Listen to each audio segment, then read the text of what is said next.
Opila eguna dugun honetan osoko bilkura deituta daukagu, ohiko bilkura gaurkoa, eta aztergaien zerrendan baditugu 7 puntu, ez banago oker, 7 puntu. Bai gustatuko litzaidake lehenik eta behin oroitzapen bat egitea. Krabilinen iraultzaren 50. urtemuga ospatzen da gaurkoan ere, opila eguna bakarrik ez, eta oroitzapen gisa edo horren inguruan aipamentxo bat egitea, eta beste alde batetik azken udalbatzan gertatutakoen arabera uste dut interesgarria dela irakurketa bat egitea udalbatzaren nondik norakoa edo hitzartzen nondik norakoa nola araututa dagoen aditzera ematea. Eta horren inguruan arautegia irakurri nahi nuke, guztiok ezagutu dezagun, hemendik aurrerakoan ere audio sistema ere berria da eta hitzartzeekin bata besteari hitza kentzen esaritzeko uste dut beharrezkoa dela. Eta honela aipatuko dut arau hau errege dekretu batean oinarritzen dela, hain zuzen ere 25/78 errege dekretua 1986koa, eta 94. artikuluan lehenengo puntuan esaten da, eztabaida sustatzen denean, alkateak edo lehendakariak aginduko ditu esku hartzeak. Honako erregla hauek betez. A. Hitza erabili ahal izateko alkateak edo lehendakariak baimena eman beharko du aldez aurretik. B. Eztabaida hasteko proposamena azaldu eta justifikatu egingo da. Proposamena egin duen informazio batzordeko kideren batek edo gainerako kasuetan proposamena edo mozioa sinatzen duen korporazioko kideren batek bere izenean edo proposamena proposatu duen udaltalde edo organoen izenean. C. Ondoren taldeek lehen txanda bat kontsumituko dute.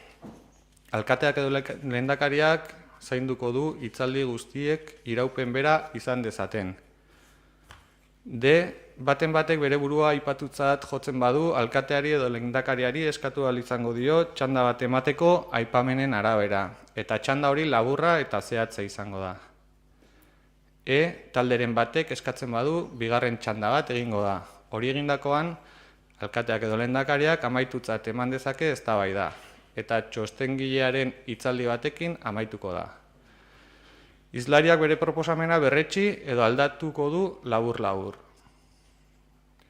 F eta F, lehenengo puntu honetan, lehendakariaren etenaldiak baino ez dira onartuko eztabaidatutako ordenera edo gaira deitzeko. Bigarren puntuan, korporaziokideek eztabaidaren edo zein unetan hitza eskatu ahal izango dute ordena arazo bat planteatzeko. Aplikatu beharreko araua aipatuz. Lehendakariak bidezkoa dena batziko du eta horregatik ez da eztabaidarik sortuko. Eta 3. puntuan, idazkaritzaren edo kontu hartzailearen ardura duten funtzionarioek eskua hartu ahal izango dute, baldin eta lehendakariak hala eskatzen badie, aholkularitza teknikoa emateko edo kontzeptuak argitzeko. Funtzionario horiek uste badute eztabaidatutako puntuaren legezkotasunari edo aurrekontu ondorioei buruz zalantzan jar daitekeen gairen bat planteatu dela, lehendakariari eskatu ahal izango diote hitza erabil dezala korporazioari aholkuak emateko. Eta bigarrenik eta laburragoa, 95. artikuluan, aipatzen da lehenengo puntuan, alkateak edo lehendakariak korporazioko edozein kide deitu ahal izango du ordenara baldin eta A. Korporazioaren edo korporaziokideen erakunde publikoen edo beste edozein pertsona edo erakunderen duintasunari iraingarriak zaizkion hitzak edo kontzeptuak erabiltzen baditu. B. Etenaldiak egitea edo beste edozein modutan bilkuren ordena aldatzen badu. Eta C. Hitza eman gabe edo kendu ondoren erabili nahi badu. Eta bigarren puntuan esaten du bilkura berean 3 dei egin ondoren, eta bigarrenean 3. dei bat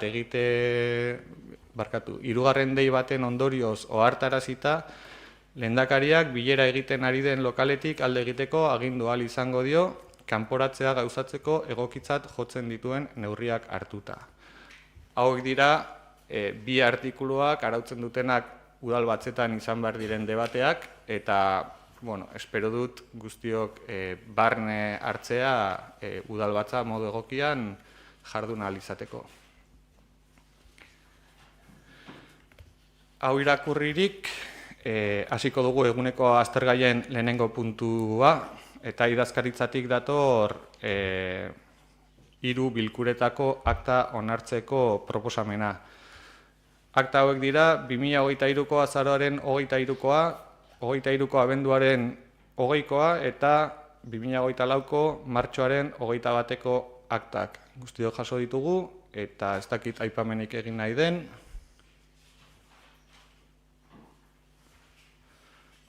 Onartutzat emango ditugu beraz 3 akta hauek.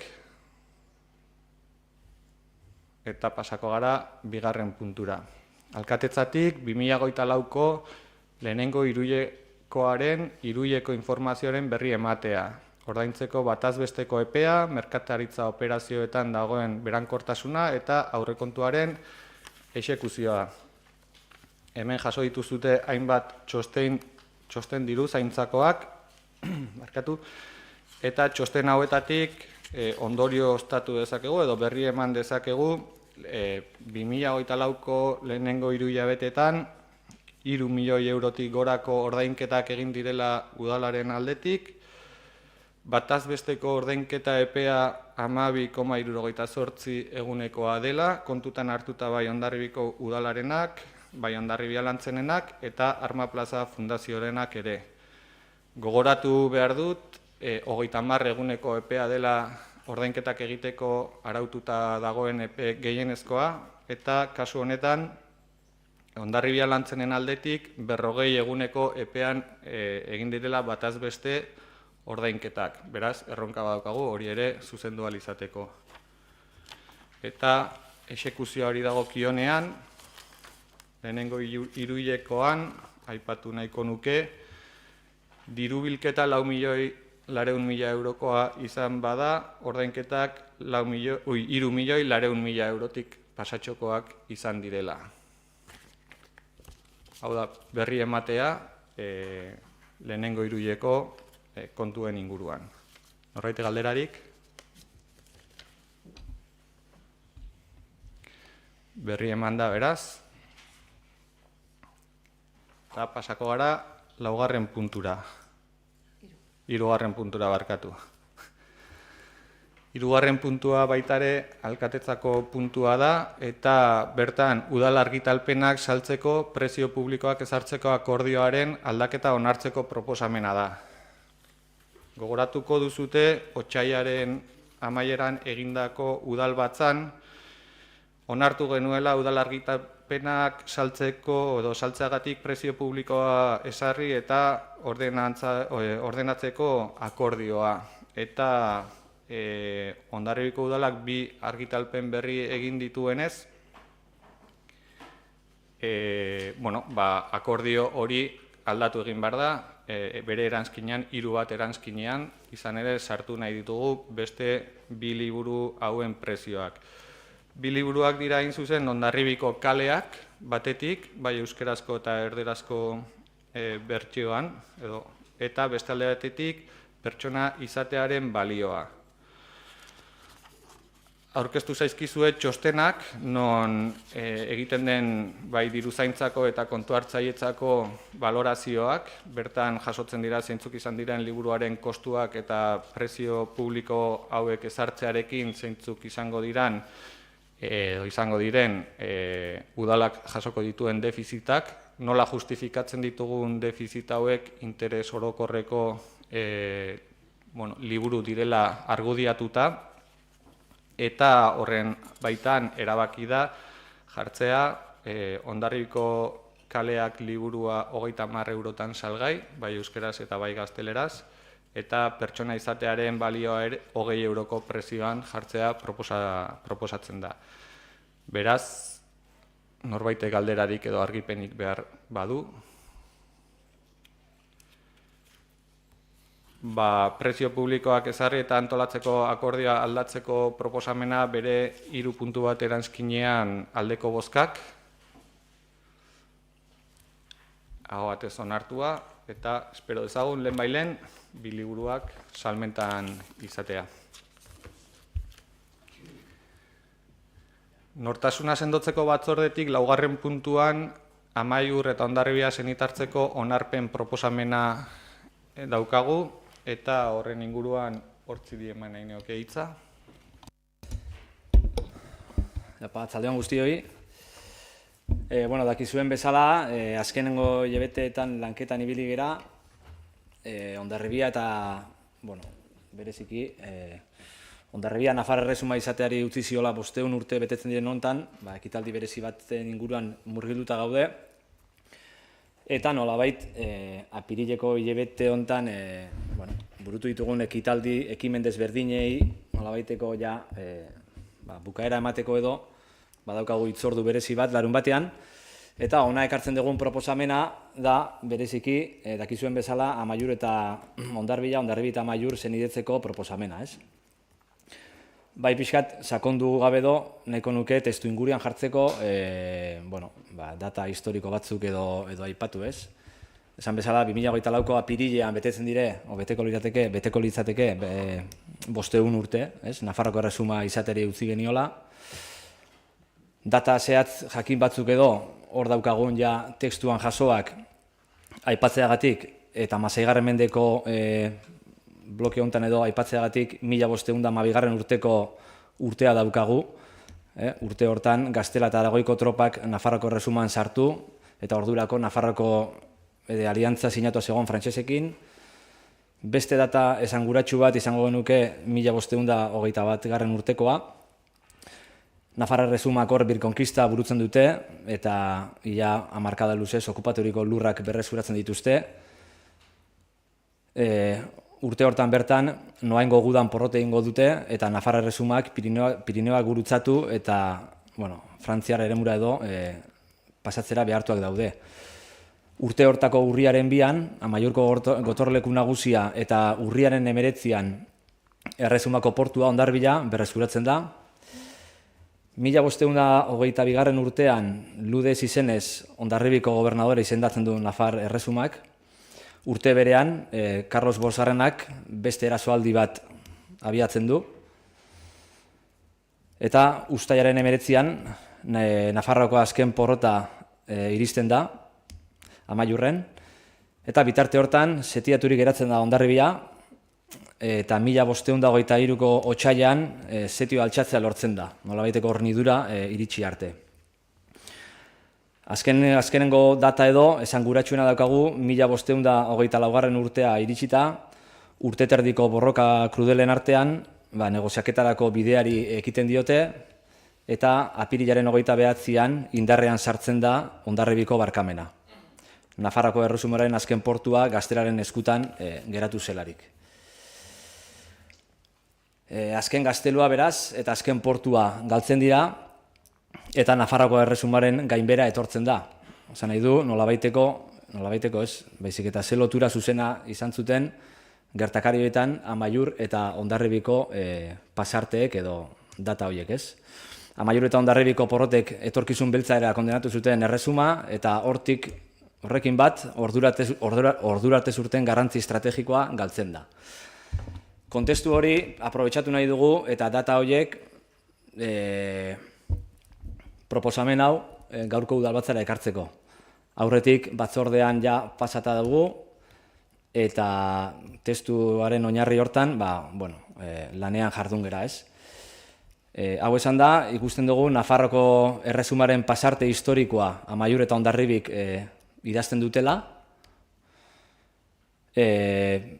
Gure aldetik, gure ekimenez, Hondarribiko udalaren izenean ekarri dugun ekimen hau, nahiko genuke gure historia azpimarratzea, nolabait bere hortan pasatzea baino, hori goraipatu nahi dugu, eta horregatik ere proposamen hau. Dakizuen bezala, udalaren izenean azken gaztelua, azken portua ekimena burutu dugu, Aprobetxatu nahiko nuke biharko hitzaldirako gonbitea egitea, zuei guztioi eta herritar guztiei, Aitor Peskadorren hitzaldia izango dugu, eta guzti honekin batera zenidetzaren proposamena. Eta iniziatiba hau hartzen duguna, ekimena hau hartzen dugu, eta galdetuko dute bate baino gehiagok, agian, edo agian ez, zertikan zenidetu Hondarribia eta Amaiur. Batetikan ikusten dugu lotura historikoa nabarmena dela, badaukagula. Gero bestetikan modu naturalean ere bai, eta natur ikuspegitikan badaukagu lotura hidrologikoa, Bidasoa ibaiak batzen gaitu, eta uste baino barrurago lehenago hasten da Bidasoa ibaia, Errekatxipin Amaiurren, eta Txingudiko badian itsasoratu. Lotura kulturala ere dakigun bezala badugu, hizkuntza, euskara nola ez, eta garai baten ere bai, pilota jokamoldea, laxoa den bezala, eta jasoa den bezala 1869 urteko lamina, ez? Gustavo Kolinen laminak. Honekin batera, nahi duguna da, Hondarribia, Amaiur eta Baztango baiara bertako harremanak sendotu. Oinarriak baditugu, eta naizta elkarren alboan bizi, urruti baino gertuago bizi nahi dugu, urrutira begiratu nahi dugu, baina bertakoa ezagutuz. Egia da, eta gure artean ere hitz egin dugu batzordean, hau abea puntu bat da, hau ez da helmuga bat, hasiera bat da, egia esan, eta zenidetze honekin erronka bat badugu, ardura bat daukagu, eta lekukoa hartzen dugu, eta nolabait ere lekukoa hori mugitu edo pasa nahi dugu gure artean eta generazio berriei, ez? Nolabait, Hondarribiko herria, Amaiur eta Baztango baiararekin belaunaldi desberdinen arteko harremanak sendotzeko eta elkar ezagutzeko. Bueno, amaitzeko, egia esaten badizuet, ekimen hontan, hartu dugun iniziatiba hontan, eta guztiok partekatu dugun ekimen hontan, bide lagun izan ditugun alderdi politikoei eskerrak eman nahi dizkizuet, aprobetxatzen dut ere bai, larun batean izango dugun zenidetze ekitaldi hortan, denak ondo pasatzea eta ondo atetzea, eta guztiok elkarrekin jarri dezagun lanean, eta besterik gabe, mila esker. Eskerrik asko hortzi, salduko dugu txanda bat, EJ-aren izena. Alba da, alkate jauna, ingo aipamen bat eta galdera bat. Vale. Batez ere, mi esker hortzi indituzun azalpanengatik, eta gure aldetikan batez ere nahiko genuke aipatu duzun moduan, batez ere interesgarri iruditzen zaigu, bai Batzan baiara, bai Bortziri eta Txingudi badia, dena Bidaso aldea hortan deitzen zaion hortara elkartzea. Bai historikoki dagola, naturakin dagola eta kulturalki. Ne ustez gauza asko dazkagu guria dienak eta beraiek guria dienak ere bai, hizkuntzan aparte, eta bai kirolean, bai korotan gero laun batean entzungo ditugunak, eta ez izatea aipatu zuen moduan zenitartze bat eta urte batean jatzea. Honei jarraipen eman behar zaio, eta nahiko nuke hemen gauden alderdi guztiak gaudenak gaur egun udaletxe honetan, lekuko hori hartzea eta jarraitzea horrekin. Honekin etezan, bere garaian egin genuen moduan Peñiskolakin eta 25. urtean egin genuen kultural eta kirol aldaketa bat eta hor gelditu zen, horreri ere ez hola gelditzea eta batez ere jarraipena ematea. Ez dut esaten urtez izan behar dinamika, baina bai dinamika bat jartzea. Interesgarria da, aldugu bai kirolian eta bai kulturan alditugu gauza asko egin eta politika alde batea utzita. Horregatikan gure aldetikan, aldeko boto jasoko du zenitartzeko aukera hau, eta galdera da lagun bateko ekitaldiengatik, Anderrek aipatuko ditu. Eskerrik asko. Bueno, esan bezala, hori niri oso proiektu polita iduritzen zait, niri taldeari. Oso interesgarria gainera hortzik aipatu duen bezala hau hasiera bat da, eta horreri hartu behar zaio. Gure galdera da azkenean, zer izango den larun bateko protokolua.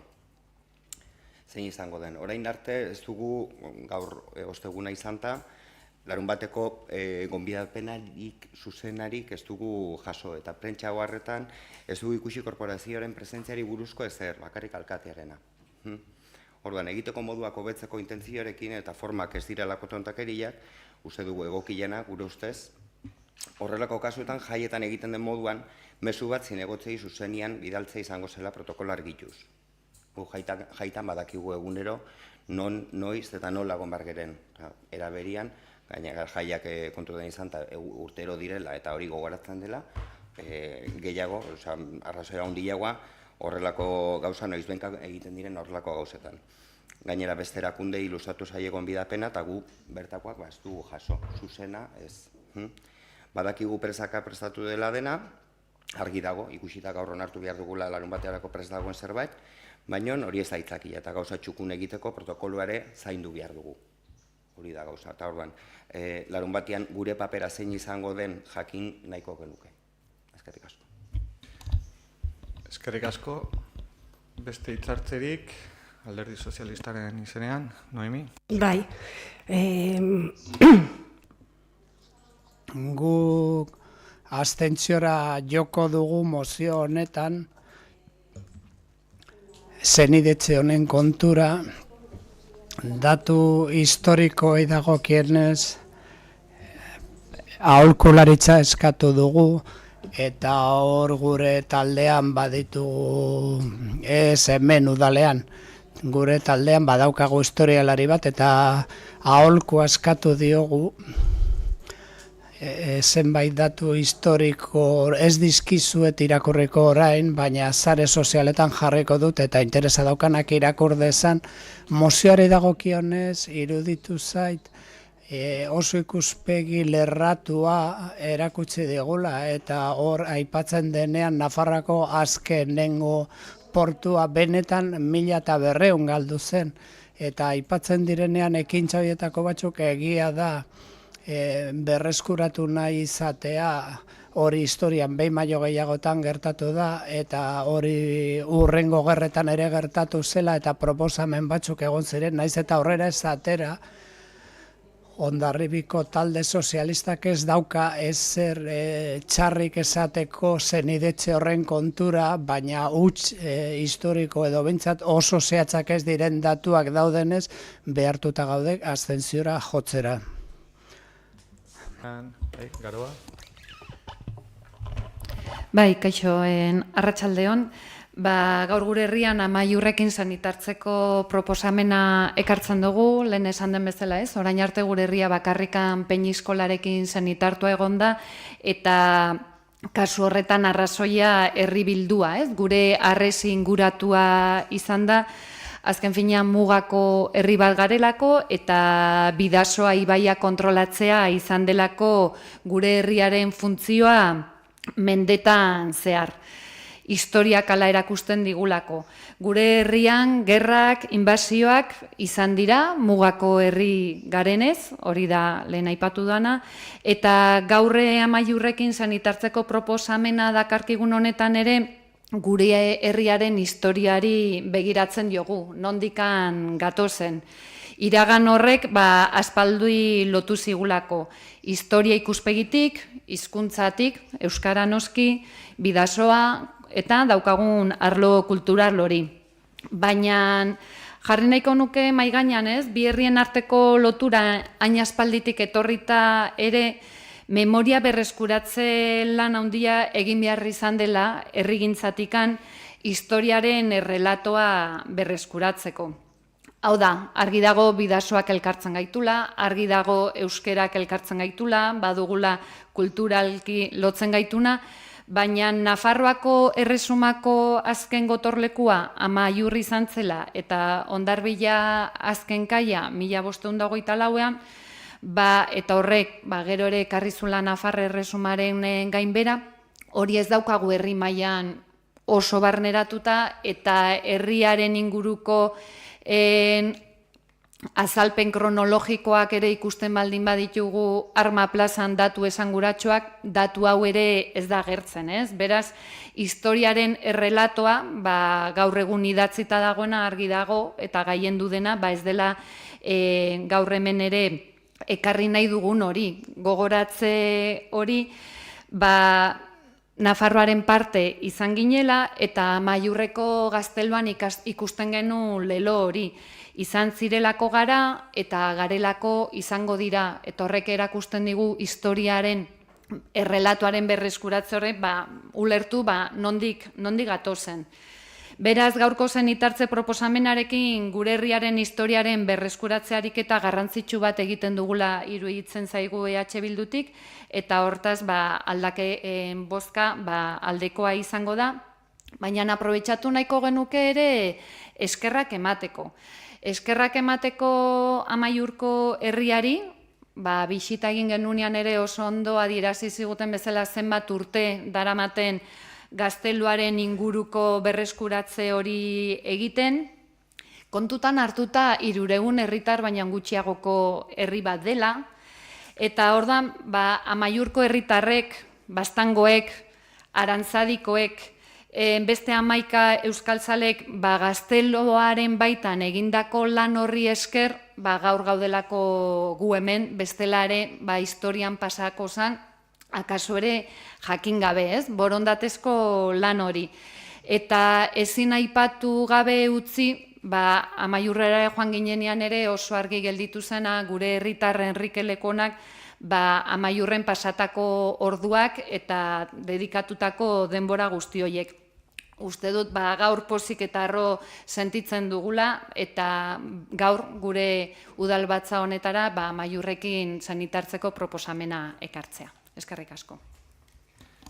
Mi esker zuri Garoa, galdera bat jarri da mahai gainean, hortzi, bestela, ez soilik aipatu bestela gaur arratsalde udalbatza hau bukatu ostean ezpada bihar goizean lehenengo orduan jasoko duzutela larun bateko ekitaldirako aurreikusita dagoen egitaraua eta egin beharrekoak. Bai, besterik gabe, barkamenak eskatu, presaka ez, lankarga bai, suposatzen du, orduan gauza batek eta bestekin, eta bialtzeko nintzen Gonzalori egin dugun eskaleta, eta hori antzila, baina besterik gabe, orduan nango gara, hoxe. Gauza da, bai, konstiente gerela, baina ez dugu eskatzen ez daren horbait, trajeatua bi mazerokin etortzea itxera invitazio bat ematera, ez da biharrik, baina mezu zuzen bat, niztu dut biharrezkoa dela, horrelako gauzetako. Bai, eskerrik asko eta jasoko da. Beraz, bozkatuko dugu proposamena, Amaiur eta Hondarribia zenitartzeko onarpen proposamena bozkatuko dugu, aldeko bozkak, abstentzioak, gehiengoz onartuta.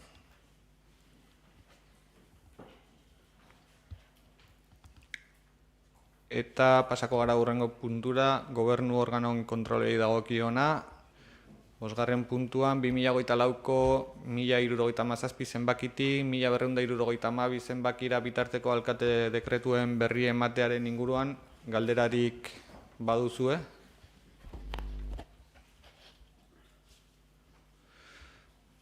Dekretu hauek berri eman da, pasako gara 6. puntura, eta hau azkeneko udalbatzarekin lotura zuzena duen eta honela adostu genuen azkeneko udalbatza aurreko bozeramaile batzordean 988/2024 zenbakiko alkate dekretuari buruzko azalpenak ematearena.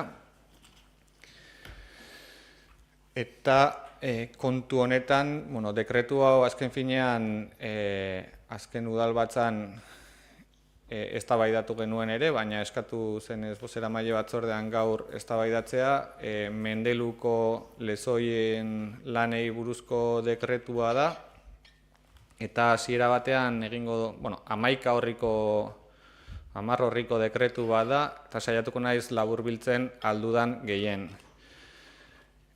Kontu hau abiatzen da, 2024ko otsailaren 19an, udalean sarrera erregistro bat aurkezten delarik, lezoiak eta bidea behin-behinean konpontzeko presazko baimen eskaera batekin, Mendeluko hainbat bizilagunek sinatzen dutena, Eta kontsulta horri erantzun zitzaion aipatuz egin nahi ziren obrak jarduketak itsas lehorreko jabari publikoan, babes sortasuneko eremuan, lehentasunezko fluxu eremuan, uholde arriskuko eremuan, jabari publiko hidraulikoan eta ibilgailuak zaintzeko eremuan daudenez uraren Euskal Agentziak eta Gipuzkoako Kostaldeen Zerbitzu Probintzialak emandako administrazio tituluak eduki behar direla aldez aurretik. Eta dagozkion administrazio baimenak lortu ondoren, dagokion obra lizentzia eskatu beharko zaiola udal honi. Eta dagozkion segurtasun eta osasun neurriak kontutan hartu beharko direla obra baimena eskaerarekin batera aurkeztutako dokumentazioan. Otsailaren 29an aldiz ura agentziak baimenik gabe lezoiak handitzeko eta altxatzeko egindako jarduketei buruzko txosten bat helarazten dio udalari, eta bertan aipatzen da errekan basurak eta hondakinak eta errekaren mantentze lanak gertatzen ari direla. Kontutan hartuta aipatutako hondakinak kudeatzea eta kentzea udalaren eskumen esklusiboari dagokiola Euskadiko toki erakundei buruzko apirilaren 7ko 2016 legearen 17. artikuluan aurreikusitakoaren arabera egoera horren berri ematen zaigu, arazoa ahalik eta lasterren konpontzeko osasungarritasun publikoaren eta ingurumenaren mesedetan. Batez ere inguruko baratzetan ikusi ditu ura agentziak hondakin pilaketa eta metaketarik handienak. Aurrera eginez, martxoaren 7an, udaltzaingoan dei bat jasotzen da, Mendeluko erreketako batean egiten ari diren obra baten abisuaz jabetzeko, eta udalean zegoen dokumentazioa aztertu ondoren, arkitektu teknikoak udaltzaingoari jakinarazten dio obra horiek ez daukatela dagokion obra lizentziarik, eta egun horretan bertan udaltzaingoak obrak eten egiten ditu. Udaltzaingoak noski ateratako argazkietan eta idatzitako partean ikus daitekenez 2 pertsona ziren lanean ari zirenak, eta aipatutako etxe bizitzaren ondoko orubetik lurra ateratzen ari ziren eta errekaren luzeretarako ertzean jarriz dikearen altuera handitzeko asmoz.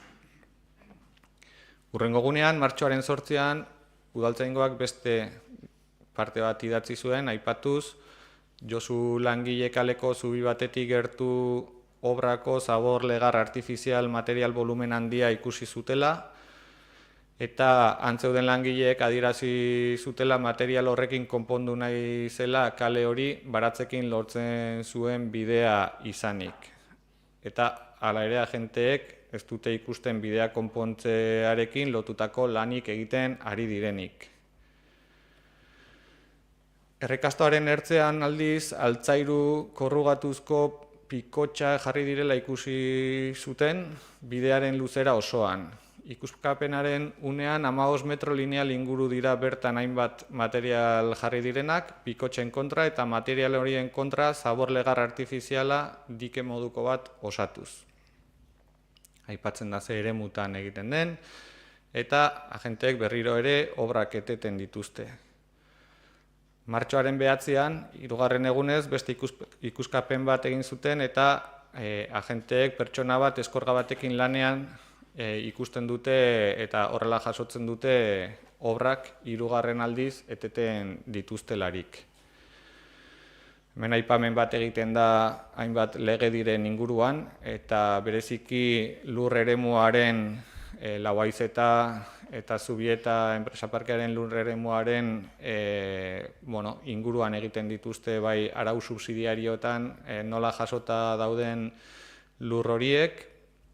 Eta, aipatzen da baita ere dekretuan, eremuak uholde arriskua duela, 100 urteko errepika denborarekin eta lehentasunezko fluxu eremuaren barruan dagoela. Bestalde, eremuak itsaso eta lehorren arteko jabari publikoari eragiten diola, aipatutako errekaren ertzetan duen mugaketagatik eta babes sortasunagatik. Ondoren aipatzen da uren legearen arabera, arroko erakundeei dagokiela jabari publiko hidraulikoari buruzko baimenak emateko eskumena. Aipamena egiten da baita kostaldei buruzko legean nola jasotzen den, defentsa obrei buruzko baimen eskaerak Gipuzkoako kostaldeko zerbitzu probintzialera zuzendu behar direla. Eta azkenik lurzoru eta hirigintzari buruzko legean hainbat aipamen egiten dira, hainbat artikuluren aipamen egiten dire, ez? Eta 207. artikuluaren arabera jarduketak hirigintza lizentzia behar duten ekintzatzat hartzen dira. Presak edo putzuak eraikitzeko, ubide publikoak eta bide publiko naiz pribatuak babesteko edo zuzentzeko obrak direnean. 219. artikuluan ezkutukotzat hartuko dira lizentziaren xede diren jarduera guztiak, legean eskatutako administrazio titulu legitimitzaileak kontuan hartu gabe edo horiek alde batera utzita edo urratuta egiten direnean. Beraz, aipatzen da, baimenik gabe gauzatutako jarduerak ezkutukoak direla jotzen dela. 220. artikuluan aipatzen da alkateak era batera edo bestera ezkutuko obra edo erabileren berri izaten badu, obra edo erabilera horiek berehala etetea aginduko duela. Eta 221. artikuluan, labur saiatuko naiz azaltzen luze xamarra baita, ezin dela obra jarduketa bat ezin bada legeztatu, posible da alde batetik edo legeztatzen da, legeztagarria denean, edo ezin bada legeztatu, 3 aukera ezberdin ikusten ditu. Alde batetik obra eraistea eta lursaila jatorrizko egoerara leheneraztea behartu behar dela, erabilerak behin betiko etetea eta bidegabe eraitsitakoa berriro eraikitzea behartu behar da. Arkitektu teknikoak alkateari jakinarazi zionean gertatzen ari zen guzti hau, alkateak ezinbestean sinatu behar izan zuen, sinatu dituen, bai aurreko udalbatzan eztabaidatu ditugun dekretoak, baita gaur eztabaidatzen ari garen dekretu hau ere. Eta aurreko udalbatzan jasotako dekretuak aipatzen zutena zen egindako obrak ezkutukoak zirela, alde batetik, obrak berehala gelditzea agintzen zela eta 15 eguneko epean egindako lanak eraistea agintzen zela. Berriro aipamena egiten da zortasun horien erakundei jakinarazi egin behar zaiela eta behin horiek baimentzen baldin badute obraren egitea, dagozkion administrazio baimenak lortu ondoren, dagokion obra lizentzia eskatu beharko dela Hondarribiko udalean. Eta hori guztia egin ez denez, zehapen espediente bat hasiko dela erantzukizunak argitzeko gertakariak hirigintzako arau haustea izan baitaitezke. Gaur jasotzen ari garen dekretu honetan, edo berri ematen ari garen dekretu honetan, zuzentzen da bi pertsona eta erakunde batengana. Izan ere, aurreko dekretuan argipenak eskatzen ziren lurzoruen jabekidei, baina udaltzaingoaren parte horietan puntu batean aipatzen zen, eta horrela jasota dago dekretu honetan ere, udaltzaingoa martxoaren 7an eremura gerturatu zenean, Mendeluko eremura gerturatu zenean, gogoratu lehen aipatu dudan bezala bizilagun batek deituta gerturatu zela, han lanean zeuden bi kideek aipatu zuten bazutela bai ura agentziaren baimena eta bai hemen dauden bi zinegotzien baimena ere. Eta horregatik identifikatu zituzten lanean zeuden bi pertsonak eta haiei eskatu zaie azaldu dezaten zergaitik egin dituzten lan horiek, eta ondoren dekretu honetan aditzera ematen dena da bi zinegotziren eta ura agentziari zuzenduko zaiola baita ere informazio eskaera bera han lanean zeuden pertsonei luzatu zaien informazio eskaera bera. Eta horregatik, 10 eguneko epea eman zitzaien, 3 pertsona edo 2 pertsona eta erakunde horri informazioa azaldu zezaten gertatutakoaren inguruan, ondoren hartu behar badira urratsak edo neurriak baloratzeko.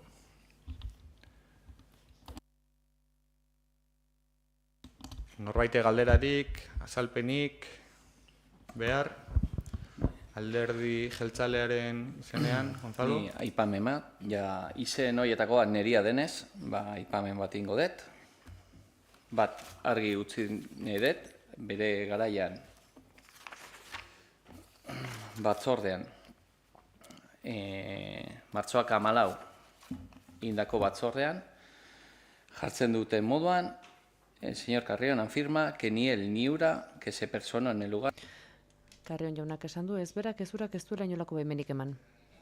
Apirilak 9 ura sartzen du bere txostena, las visitas realizadas en la zona. Bertan, egindako bisitak, urak egindako bisita horietan, ez du identifikatu egindako lanekin bertako jabari publikoari kalterik egin zaionik. Bigarren dekreto honekin, bai Josu, bai ura eta bai ni azaltzen garen izenean, noraino iritsi nahi duzu, Igor? Alkate jauna, eskerrik asko. Eskerrik asko, Gonzalo, beste galderarik, txartzerik, alderdi sozialistaren izenean, Josu? Bai, bueno. Nire aldetikan, azkenengo batzarrean, nahiko argitu nun nire itxia zein zan, eta nun dian jo behatzun. Dana dela, en todo caso, Hala eta guztiz ere,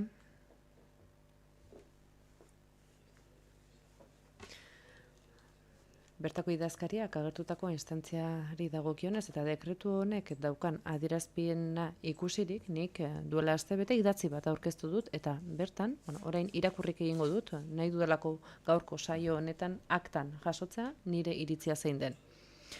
Hondarribiako udalari, idazkaritzari, dagokion espedienteari dagokionez eta 2024ko 9/8/8 dekretuari dagokionez, esan behar dut, aipatu dekretua horretan, alegaziak aurkezteko aukera eskaintzen zaidala. Eta bertan, nire prozedurarik edo dagokion prozedurarik egokiena ahalbidetzen zaidala. Alegazioak batetik. Eta beraz, bertako dekretua agertu aurretik ez da inolako eztabaidarik izan, ez da informazio trukerik izan, bertako guardiak edo udaltzainak jasotako informazioan eta nire iritziaren artean. Gainera, prozedura hasita ez dira bertako zalantzak argitu eta argitze horretan ni eta nire lagunok edan bestetik 2024ko 9/8/8 dekretuan hainbat ekintza aipatzen dira, esate baterako 9/00/82, 9/9/86, 5, 9/7/00/1, 9/7/00/1 eta 9/7/00/0. Ez dakit zer adierazten den haietan. Beraz, nik atxekabez ikusten dut hilabete hauetan bertako gobernu taldeak jasotako notifikazio eta esku hartze eskabidea kontuan izanik ez digula erantzunik eman guk planteatu genituen puntu horretan. Eta ez da prebentziozko ekarpenik ere egin, ez kasu honetan, ez ondoren egindako esku hartzeetan ere. Bertako biztanle batzuek 150 firmaren bidez egindako eskabideak abiarazi du hau guzti hau eta honen ondoren plan hidrologiko bat jarri da martxan eta zakuak jarri ahal izan dira bertako ibai horretan, bertako etxeak uholdetu ez zitezen. Horrez gain, dekretu hau emititu aurretik eta bertan aipatzen da erreka honen egoera txarra zenbaterainokoa den, hobe izango litzateke momentu honetara iritsi aurretik bizi dugun egoera honetan dekretu bat argitzera eta norabide positiboan egitea. Horrela, haren bidez egindako esku hartze eraginkor bat lortze din eta egoerari amaiera aukera eman ahal izan zedin. Eta ez, beti ere, erantzuleak bilatzen egon, gertatzen diren oztopoei, arazoai irtenbide emanak. Beraz, eskatzen dugu, bertako auzokoek benetako arazo bati irtenbidea emateko aukera izan dezaten. Nik neuk sinatuta, Josu Alvarez Jeregi, bertan implikatutako pertsonetako bat izanik. Hau guztia, jasota dago, pentsatzen dut honen berri izango duzuela. Punto. Beste hitzartzerik, ez? Beno, galdera bat egin zaidan ez noraino iritsi nahi dudan nik, ez da, nire nahia irakurri dizuedan bezala lurzoruaren legeak zer esaten duen, teknikariek ebazten badute obra bat berezko baimenik gabe egin dela, nik bide eman behar diot, eta adierazi beharra daukadana, gaur eztabaidatzen ari geren espediente hau hemen aipatu dena zabalik dagola, irekita dago, ez dago itxita,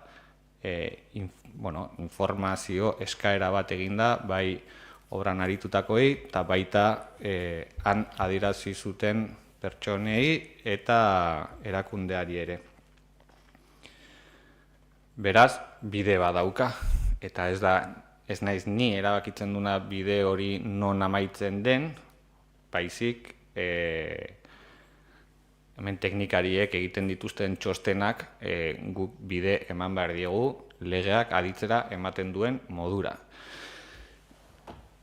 Beste alde batetik, hemen aipatzen da ez zaiela informatu, baina baita ere aipatzen da beste alde batetik, martxoaren 14ean batzorde bat egin zela, gai honi buruz hitz egiteko, eta batzorde horretako akta irakurrita aditzera ematen da gai honen inguruan dauden jarduketak, eta berri ematen da bertan jasoko duzutela dekretu honetan hitz egiten den notifikazioa 10 eguneko epea emanez, gaiaren inguruan azalpenak emateko, eta hori jakinarazia izan zen dekretu hau jaso aurretik eragindako kidei.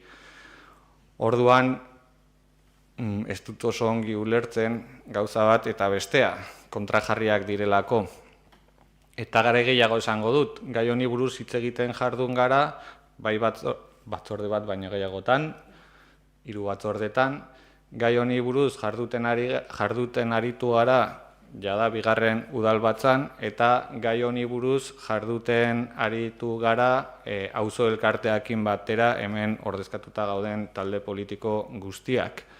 Beraz, gaiaz hitz egiten ari gerela ezin da ukatu nire ustez. Beste alde batetik, bai aipatu nahi nuke, eskatzen den edo Josuzuk eskatzen duzun informazio zuzen hori jasotzerako garaian, nik eskertuko nuke nire ganako norabidean ere informazioa jasotzea.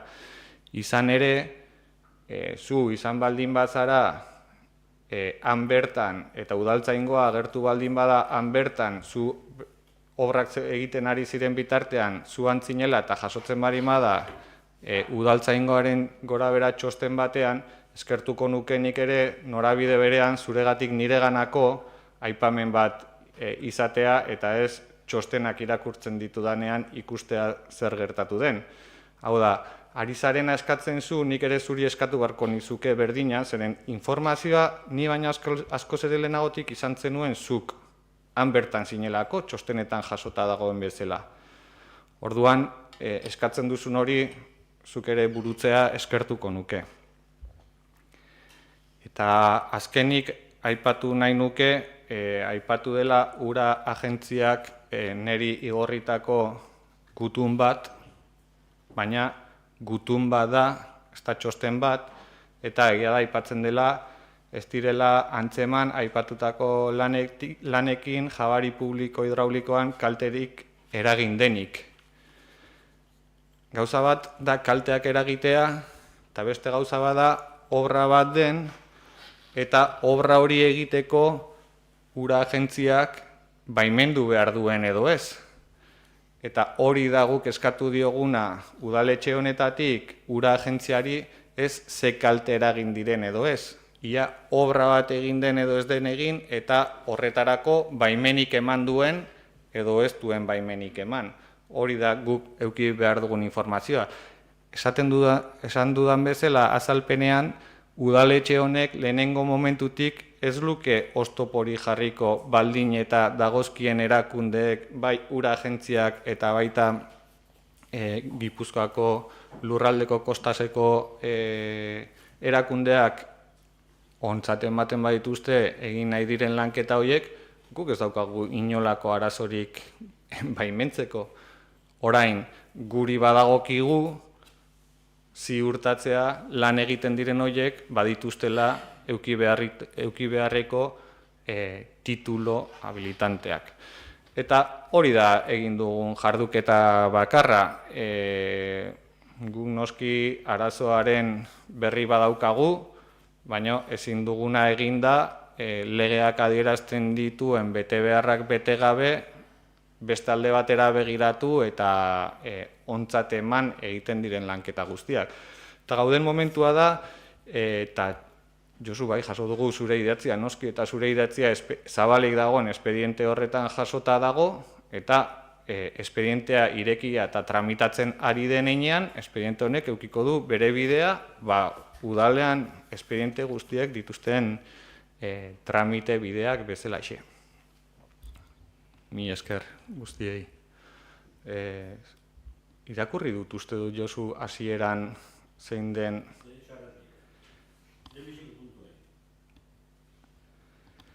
Josu, irakurri dut, irakurriko dugu berriro arau bidea?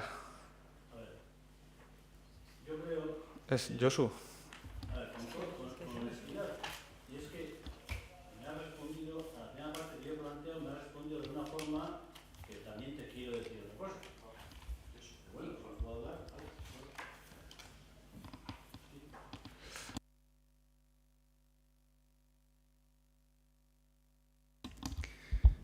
Hitzartzerik beste talde bigarren hitzartze bat nahi dute motx-motx eta labur-labur? Itxaron, emango dizut hitza ongi baderitzozu. Ikusten da beharrezkoa bigarren hitzartze bat?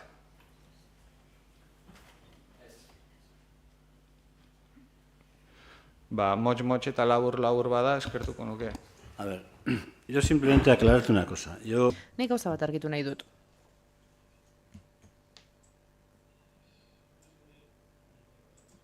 Nik beti ulertu dut politikak administraziori aurre hartu behar diola. Eta kasu honetan, logikoena izango litzateke, nolabait gertaerarik izaten badugu eta administrazioak dekretuak egiteko eskumena izanik, kasu honetan, logikoena da, bozeramaileen batzordean hauek aipatza eta bertan adieraztea. Zuk hori esaten duzu, zuk zure informazioa emantzen ez dakeela, baina nik ez dakit zein diren udaltzaingoek tramitatu dituzten idatzi horiek, zer esan duten eta zer ez gustatuko litzaidake horren berri izatea. Zuk behar bada deialdi bat egin dezakezu eta galdetu gu guztioi, udaltzaingoak txosten bat igorri du zen deritzozue. Hori da eskatzen du dana, aurrez aurre argitzeko eskatzea, hori da, horren falta sumatu dut, besterik ez. Eskertuko nuke eta gainera gaur egun hain aktualitateko den eta gobernantza onaren ikuspegi batetik, eta komunikazioa, bakizute nire ateak zabalik daudenak hemen nagoen egun osoan zehar, eta eskertuko nuke, lehen esan dudan bezala, horrelako gertaera baten aurrean, eta legezkotasun ikuspegitik urraketa bat gertatu denaren argipen batzuren aurrean, eskertuko nuke baitare zintzotasun politikoa. Izan ere, hain aktualitatekoa da gaur bereziki zuen alderdian gertatzen ari dena non jokamolde batzurengatik, nire ustez desegokiak diren jokamolde batzurengatik, estatu bateko lehendakari batek bere burua pentsatzeak denbora hartu behar duela hausnartzeko ia aurrera jarraitzen duen edo ez, atzetik dagoen zintzotasun politikoaren faltarengatik da. Eta hori horrela, gustatuko litzaidake hausnarketa bat egitea, norberak ere horrelako eremu batean eta legezkotasuna zalantzan dagoenean eta ordezkari publiko den heinean, zintzotasun politikoarekin jokatzeko ere hautua hartzea. Eta eskatzen denean informazioa nik deitu behar zaituzte dela biltzeko, zuk ere deitu ahal zenidan niri esateko begira hau gertatu zait eta argitu dezagun egoera zu zinelako udaltzaingoa agertu zenean bertan eta zure izena jasotzen delako bertan zinela udaltzaingoak bere partean jasotakoa. Orduan, nik uste dut zintzotasun politikoa oso garrantzitsua dela eta gobernantza onaren eredua ere badela norberak eskatzen duena besteei ere betearaztea edo. Eta nik honetan utziko nuke hausnarketa hau. Eskerrik asko.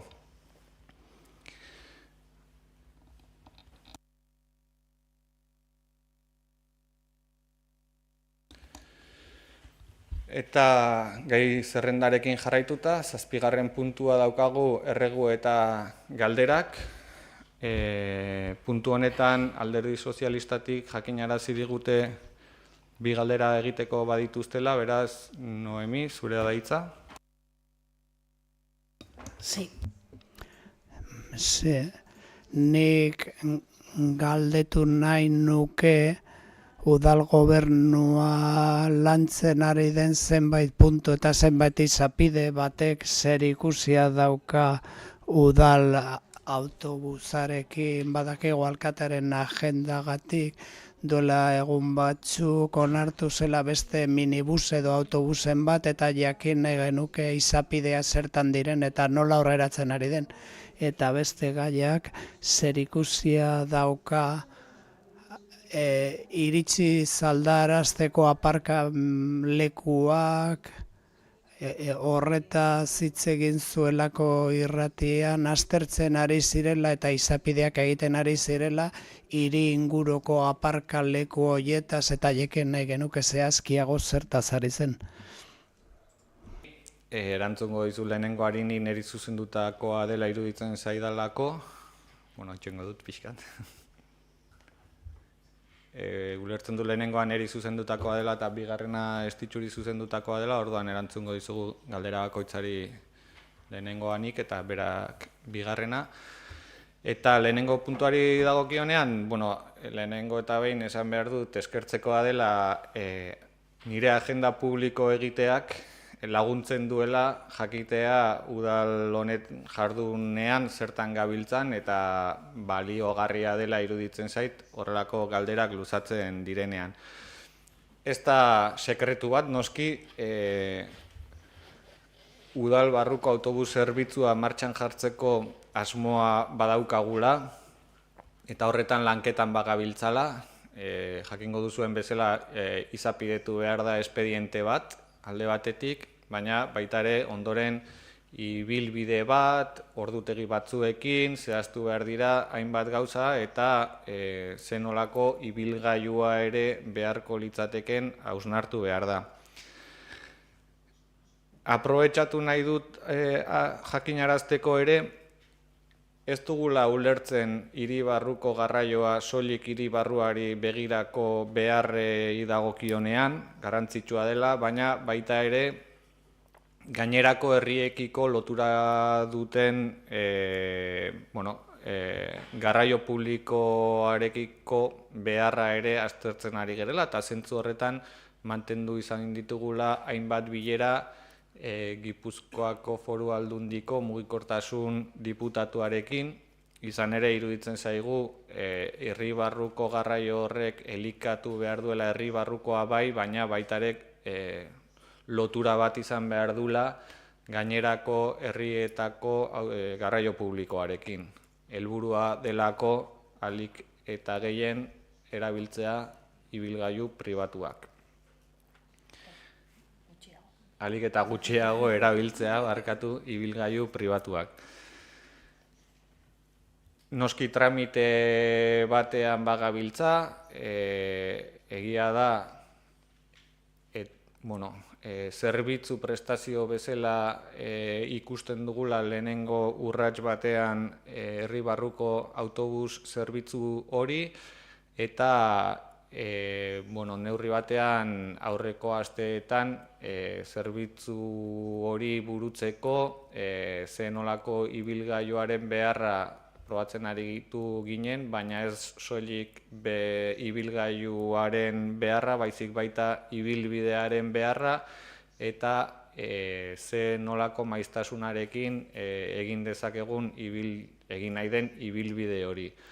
Orduan, aurreratzen ari gara proiektuarekin, baina laburrean, hilabeteko epean edo uda baino lehenagotik, nekez ikusten dugu herri barruko garraioa martxan jarri ahal izatea, izan ere izapidetu beharreko espedienteak oraindik badauzka hainbat tramite burutzeko, eta gero kontratazio publikoa ere egin beharra dago, zerbitzu bezala esleituko dugulako. Bai, bigarrena astitxu, mesedez. Bai, arratsaldeon, eta mila esker. Lehengoan egia da, ondo ulertu zenuen irratean hortik nindoan. Lanketa bi norantzan edo egiten ari gara, alde batetik da bertakoen aparkalekuari buruzko azterketa bat martxan jarri nahi dugu. Baina, batez ere oraintxe bertan zentratuta gaude, bizitatzen gaituzten edo kanpotik datozen hoien ibilgailu horiek hirira sartzeko, ekiditeko aukerak mahai gainean jartzen, ez?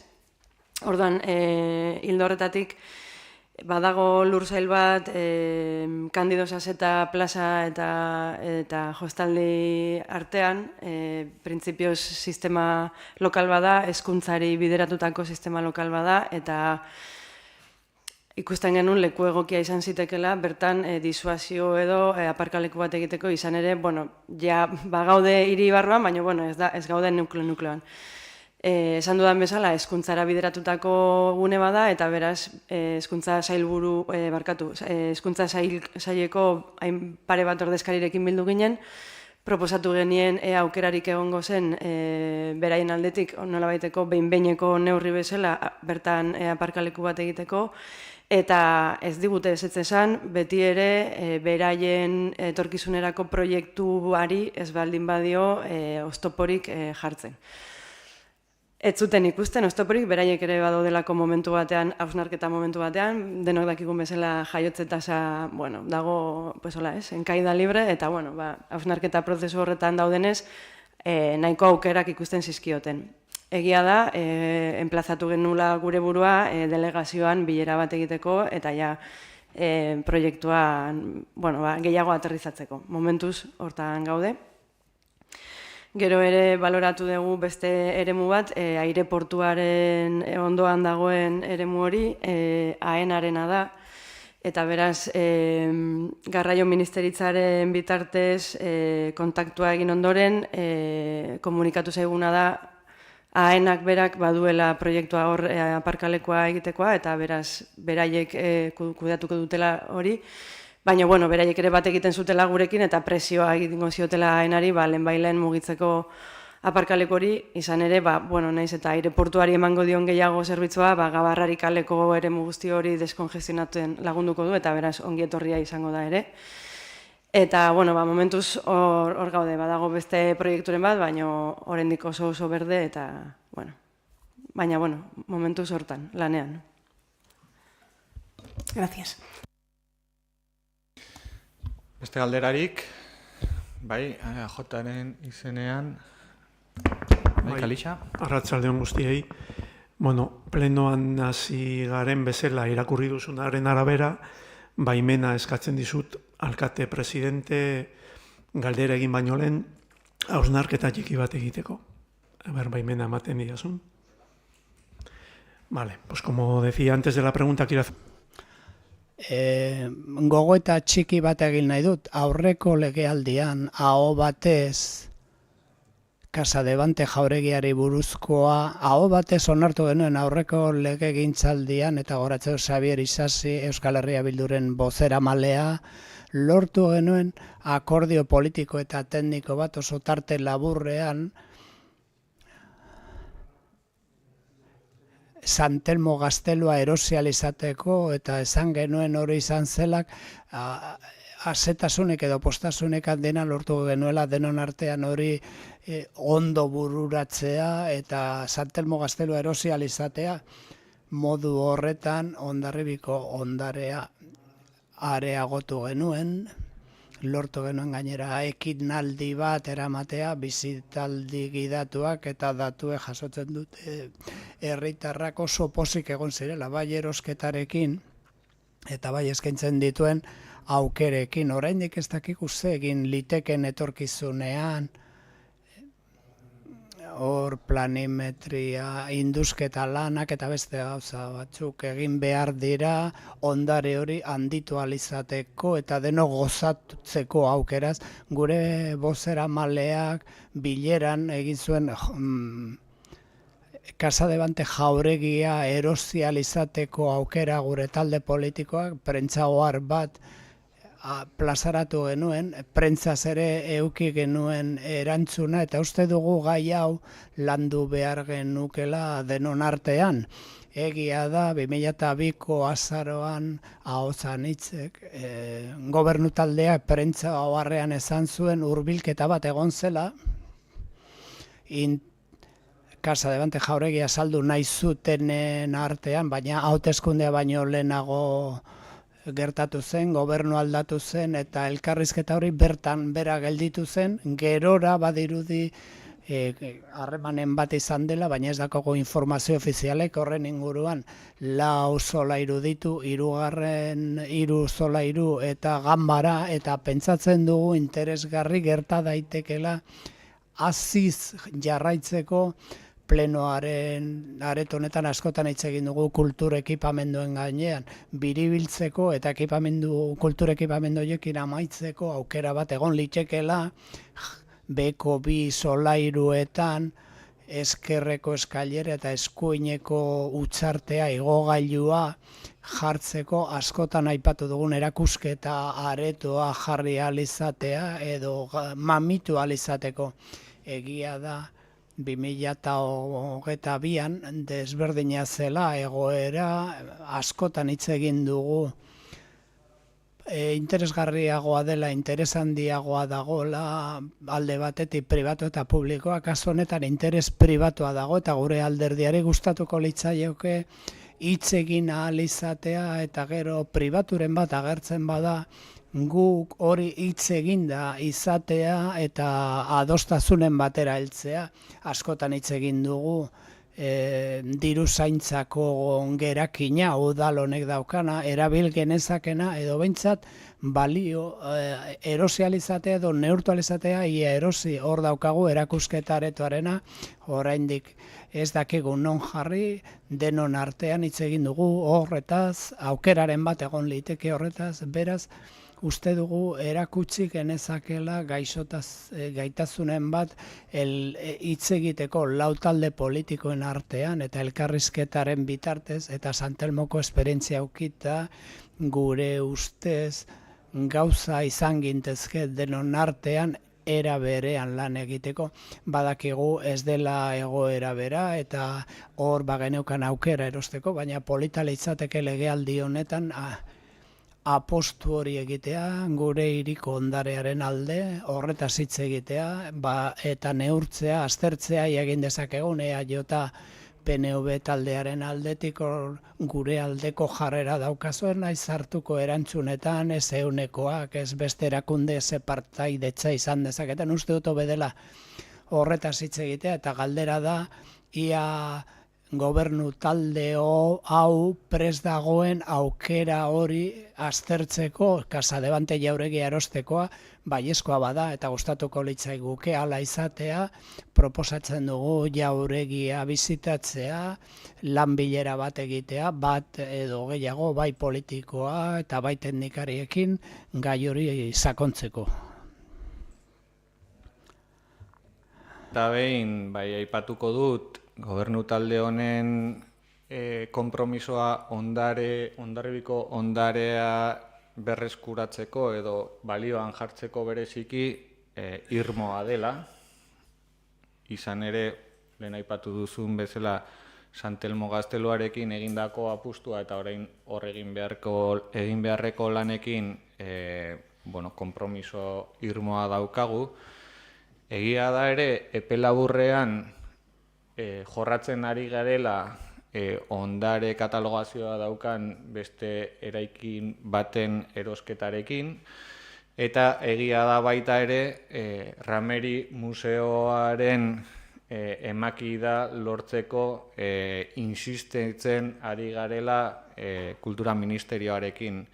Beraz, epe laburreko helburuak eta ideiak, lanketa ideiak baditugu landuak, eskaintzak eginak ere, kasu hontan, baina Casadevante Jauregiari dagokionez, gobernu talde honek momentu honetan daukan informazio gutxitako bakarra da aurreko gobernu taldekoek egindako bisita bat eta diru kopuru baten eskaintza bat, gure iritziz ez dena momentu honetan lehenestekoa, eta horren baitan guk ez ditugu ateak itxiak.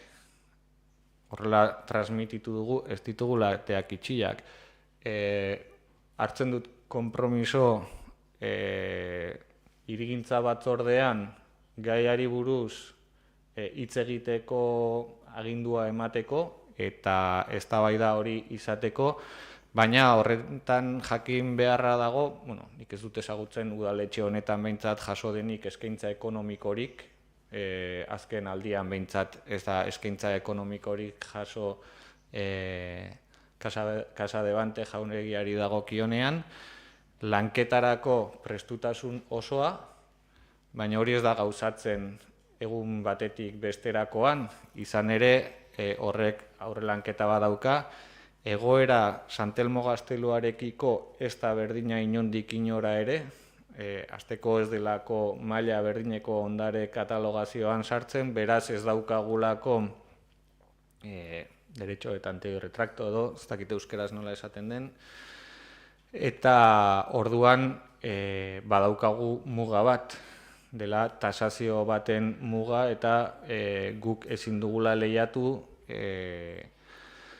kanpoko merkatuko prezioen gorabera hoietan. Guk muga batzuk baditugu administrazio publiko bezala, eta ez daukat momentu honetan ezagutzarik ez tasaziorik badagoen, ez baliotan baloratua dagoen, baino landuko dela gaia udal honetan datozen asteetan edo, pentsatzu datozen asteetan, datorren hilabete baino lehen egin beharko delako ulertzen dut batzorde bat, gaia jorratuko da, eta ateak itxita ez, baina ez dut ikusten epe laburreko gauzatze posible bat bezala momentu honetan.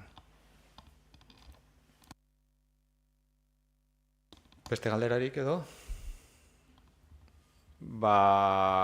Ongi baderitzozu ez, balin badago galdera gehiagorik, 7 eta 4 diren honetan, amaitutzat emango dugu apirileko ohiko osoko bilkura. Mila esker guztioi zuen ekarpenagatik.